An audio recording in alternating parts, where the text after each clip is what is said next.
The voice spread, and soon enough, all the kingdom knew about my shield and weaponry restoration.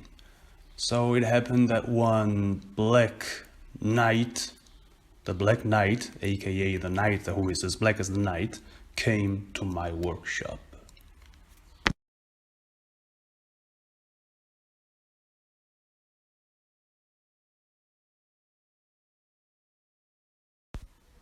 Oh boy, he was as black as the night, I swear it.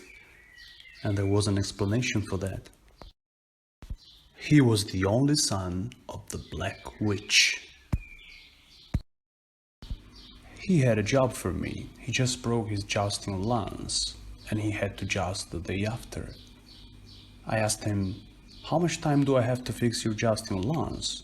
I mean, when is jousting time?"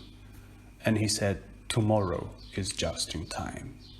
I said, "Well, you came here just in time then. You'll have your lance ready before the sun will rise." He also brought me, in a black chest of course, the pieces he wanted me to use to restore his lance.